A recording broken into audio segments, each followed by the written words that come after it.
യേശുക്രിസ്തുവിൻ്റെ പരിശുദ്ധമായ നാമത്തിൽ എല്ലാ പ്രിയപ്പെട്ടവർക്കും മോർണിംഗ് പുതിയൊരു പ്രഭാത വചന ധ്യാനത്തിലേക്ക് സ്വാഗതം.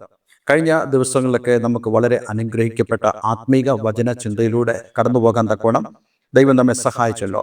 നമുക്കെവർക്കും അറിയാവുന്ന പോലെ കഴിഞ്ഞ ഏതാനും ആഴ്ചകളായി, മാസങ്ങളായി നമ്മൾ റോമാലേഖനം 8-ാം അധ്യായം 14-ാം വാക്യത്തെ ആസ്പദമാക്കിയുള്ള വചനചിന്തകളായിരുന്നു ചിന്തിച്ചത്.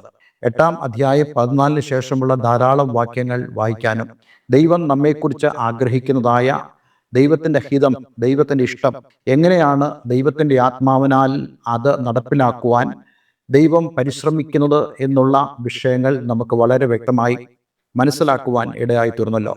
കേവലം ക്രിസ്ത്യാനികൾ എന്ന നിലയിൽ നമ്മൾ ജീവിക്കാതെ ദൈവത്തിന് നമ്മളോടുള്ള സ്നേഹം, ദൈവത്തിന് നമ്മളോടുള്ള ഹിതം, ഇതൊക്കെ മനസ്സിലാക്കി ജീവിക്കുമ്പോഴാണ് നമ്മുടെ ക്രിസ്തീയ ജീവിതത്തിന് അഥവാ യേശുക്രിസ്തുവിനോടൊപ്പമുള്ള ഈ ഭൂമിയിലെ ജീവിതത്തിന് കൂടുതൽ ലക്ഷ്യത്തോടുകൂടെ നമുക്ക് ജീവിക്കാൻ സാധിക്കുന്നത്.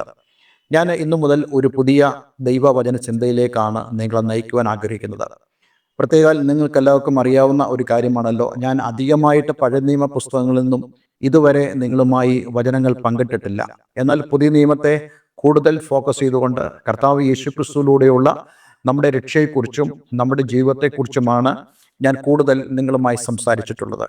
അതുതന്നെയാണ് സംസാരിച്ച് മുന്നോട്ട് പോകുവാൻ ആഗ്രഹിക്കുന്നതും. കാരണം നമുക്ക് ദൈവമായിട്ടുള്ള പുതിയ ഉടമ്പടിയിൽ ആ പുതിയ ലക്ഷ്യത്തിലേക്ക് ദൈവവചനം എന്താണ് പറയുന്നത് അതിനനുസരിച്ച് ജീവിക്കുക എന്നുള്ളതാണ് നമുക്ക് ഏറ്റവും പ്രധാനമായുള്ളത്. പക്ഷെ അതിന് നമ്മെ സഹായിക്കുന്നതായ ധാരാളം വചനഭാഗങ്ങൾ പഴയ നിയമ പുസ്തകങ്ങളുണ്ടെന്നുള്ളത് നമ്മൾ മനസ്സിലാക്കണം. ഒരിക്കലും നിങ്ങൾ ചിന്തിക്കരുത് പഴയ നിയമം പ്രധാനമല്ല എന്നുള്ളത്. പല ആളുകളും പഠിപ്പിക്കാറുണ്ട്, പുതിയ നിയമം മാത്രം നമ്മൾ പഠിച്ചാൽ മതി, ദൈവം നമുക്ക് പുതിയ നിയമമാണ് തന്നത്. ശരിയാണ്, ദൈവം നമുക്ക് ന്യൂ കവനന്റ്, പുതിയ ഉടമ്പടി, അതേ യേശുക്രിസ്തു മൂലമുള്ള ഉടമ്പടിയാണ് നൽകിയതെങ്കിലും ആ ഉടമ്പടിയുടെ ആരംഭം നമുക്ക് കാണാൻ സാധിക്കുന്നത് ലോകസ്ഥാപനത്തിന് മുമ്പാണ്. അപ്പോൾ ഉൽപ്പത്തി പുസ്തകം മുതൽ തന്നെ അതേ പുതിയ നിയമം വരെ, അതേ പുതിയ നിയമ പുസ്തകം, വെളിപ്പാട് പുസ്തകം വരെ ദൈവത്തിൻ്റെ ആ നിത്യമായ പദ്ധതിയെക്കുറിച്ച് നമുക്ക് കാണാൻ കഴിയുന്നുണ്ട്. അതുകൊണ്ട് തന്നെ ആ ഉൽപ്പത്തി പുസ്തകം മുതൽ തന്നെ അനേക വ്യക്തികളുടെ ജീവിതത്തിൽ ദൈവം എങ്ങനെ ഇടപെട്ടു എന്നുള്ളത് നമ്മൾ പഠിക്കുമ്പോഴാണ് നമ്മുടെ ഈ ഭൂമിയിലെ ജീവിതത്തിന് കൂടുതൽ ദൈവത്തോട് ചേർന്നുള്ള ഒരു ജീവിതം നയിപ്പാനും അതേ ദൈവത്തിൻ്റെ ഇടപെടലുകൾ നമ്മുടെ ജീവിതത്തിൽ നമുക്ക് അനുഭവിക്കാൻ കഴിയുന്നത്.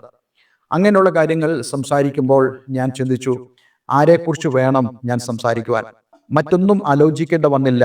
വിശ്വാസികളുടെ പിതാവ് എന്നറിയപ്പെടുന്നതായ, അതേ ദൈവം വിശ്വാസികളുടെ പിതാവ് എന്ന് വിളിച്ചതായ, എൻ്റെ സ്നേഹിതൻ എന്ന് വിളിച്ചതായ അബ്രഹാമിനെ കുറിച്ച് ചില കാര്യങ്ങൾ നിങ്ങളുമായി പങ്കിടുവാനാണ് ഞാൻ ഈ ദിവസങ്ങൾ ആഗ്രഹിക്കുന്നത്. നമുക്കെല്ലാവർക്കും അറിയാം, അബ്രഹാമിൻ്റെ പിതാവിൻ്റെ പേര് തേരഹ് എന്നായിരുന്നു. അദ്ദേഹത്തിന് 3 മക്കളായിരുന്നു ഉണ്ടായിരുന്നത്. അബ്രാം, നാഹോർ, ഹാരാൻ എന്നിവരായിരുന്നു ആ മക്കൾ. അതിൽ ഹാരാൻ തൻ്റെ ചെറുപ്രായത്തിൽ തന്നെ മരിച്ചു പോകുവാൻ തക്ക ഇടയായി തീർന്നു. അതിനുശേഷം തേരഹ് മകനായ അബ്രാമിനെയും അബ്രാമിൻ്റെ ഭാര്യ സാറായിയെയും അതേപോലെ തന്നെ തൻ്റെ സഹോദര പുത്രനായിരുന്ന, അതായത് ഹാരാന്റെ പുത്രനായിരുന്ന ലോത്തിനെയും കൂട്ടിക്കൊണ്ട് കൽദയരുടെ പട്ടണമായ ഊരിൽ നിന്നും പുറപ്പെട്ട് കനാൻ ദേശത്തേക്ക് പോകുവാൻ യാത്ര പുറപ്പെട്ടു. അങ്ങനെ തേരഹും തൻ്റെ കൂടെയുള്ളവരും, അതായത് അബ്രാമും സാറായി ഉൾപ്പെടെ അവർ ഹാരാനിൽ വന്നു പാർത്തു. ഈ സംഭവങ്ങൾ നമുക്ക് കാണാൻ കഴിയുന്നത് ഉൽപ്പത്തി പുസ്തകം 11-ാം അധ്യായത്തിലാണ്. എന്നാൽ 12-ാം അധ്യായത്തിലേക്ക് വരുമ്പോൾ നമുക്ക് എല്ലാവർക്കും അറിയാവുന്ന വാക്യമാണ്, അതേ ലോകമെമ്പാടുമുള്ള ക്രൈസ്തവർക്ക് വളരെ നിശ്ചയമുള്ള ഒരു വേദഭാഗം, ഉൽപ്പത്തി പുസ്തകം 12-ാം അധ്യായം അതിൻ്റെ 1 മുതലുള്ള വാക്യങ്ങൾ. നമ്മൾ ആ വാക്യങ്ങളാണ് ഇന്ന് ആദ്യമായി വായിക്കുവാൻ ആഗ്രഹിക്കുന്നത്. യഹോവ അബ്രാമിനോട് അരുളി ചെയ്തത് എന്തെന്നാൽ, നീ നിന്റെ ദേശത്തെയും ചാർച്ചക്കാരെയും പിതൃഭവനത്തെയും വിട്ട് പുറപ്പെട്ട് ഞാൻ നിന്നെ കാണിപ്പാനിരിക്കുന്ന ദേശത്തേക്ക് പോകാം. നോക്കൂ, അങ്ങനെയാണെങ്കിൽ നമ്മളൊരു കാര്യം മനസ്സിലാക്കണം, ഇത് എവിടെയാണ് സംഭവിച്ചത്?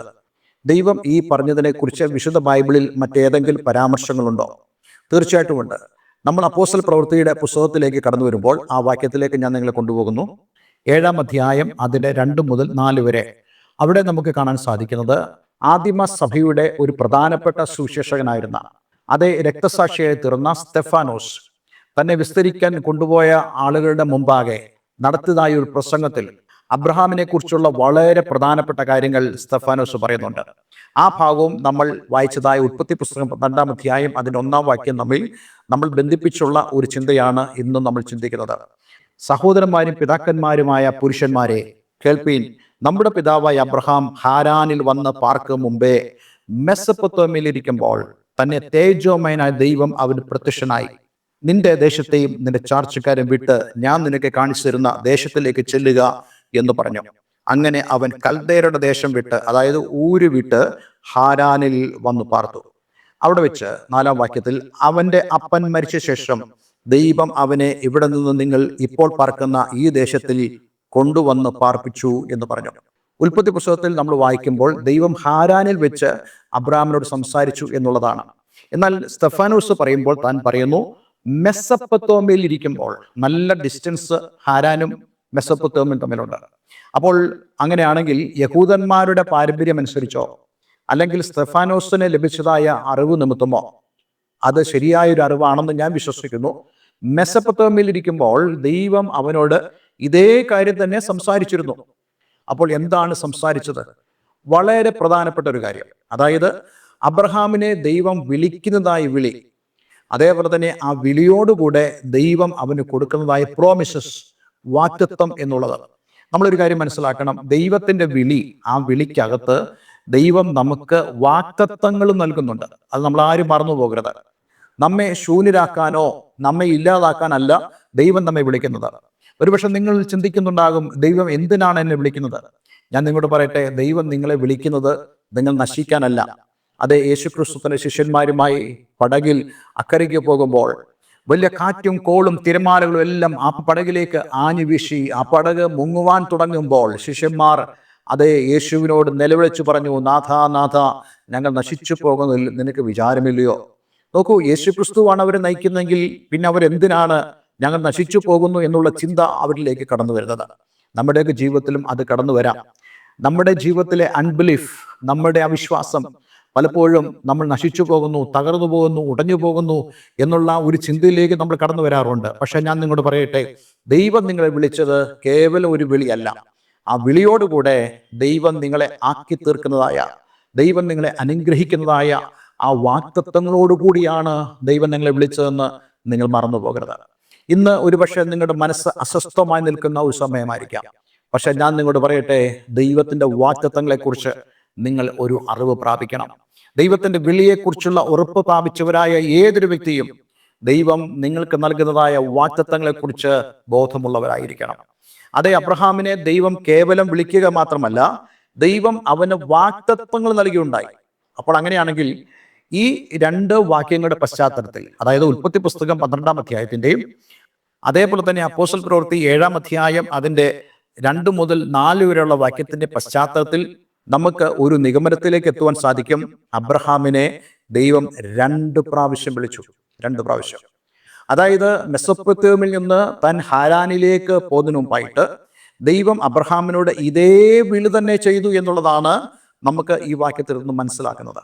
അങ്ങനെയാണെങ്കിൽ എന്തുകൊണ്ട് 2ാമതൊരു വിളി ദൈവം അബ്രഹാമിന് നൽകുന്നു? കാരണം 1ാമത്തെ വിളിക്ക് അബ്രഹാമിന് പൂർണ്ണമായിട്ടും ദൈവത്തെ അനുസരിക്കുവാൻ സാധിച്ചില്ല എന്നുള്ളതാണ്. അതിന് പ്രധാനപ്പെട്ട ഒരു കാരണം ഒരു പക്ഷേ എൻ്റെ ഒരു ചിന്തയാണ്, ഈ അബ്രഹാമിന്റെ പിതാവായ തേരഹായിരിക്കാം. തേരഹിനെ കുറിച്ച് നമുക്ക് വായിക്കാനും മനസ്സിലാക്കാനും കഴിയുന്നത്, തേരഹ് വിഗ്രഹങ്ങളെ ഉണ്ടാക്കുന്നതായ ഒരു വ്യക്തിയായിരുന്നു.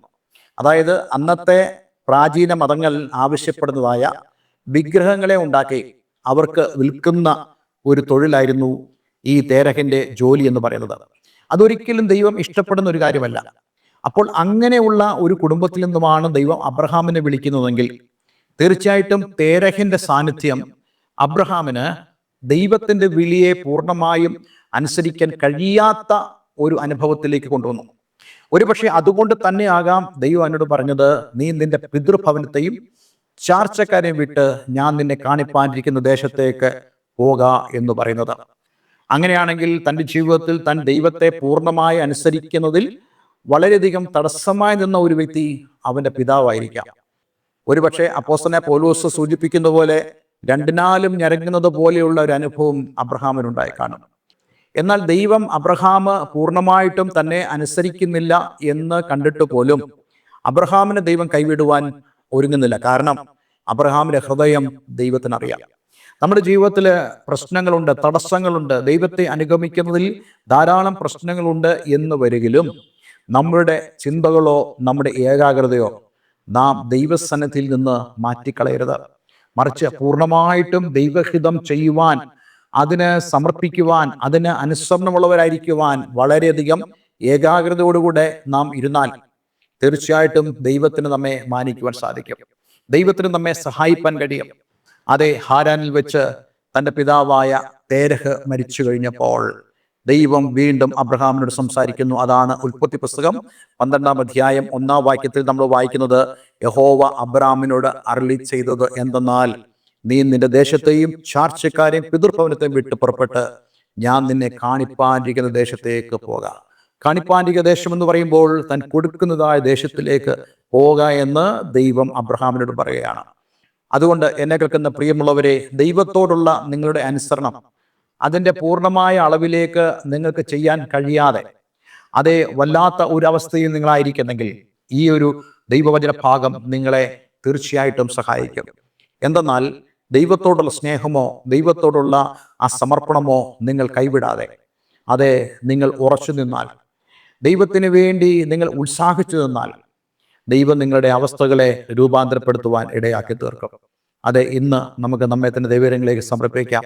ദൈവം നമ്മെ വിളിക്കുന്നത് കേവലം ഒരു വിളി മാത്രമല്ല. ആ വിളിയോടുകൂടെ ദൈവത്തിൻ്റെ പദ്ധതിയുണ്ട്, ദൈവത്തിൻ്റെ വാഗ്ദത്തങ്ങളുണ്ട്. അവയെല്ലാം തന്നെ നമ്മളിൽ നിറവേറുവാനിടയായിത്തീരും.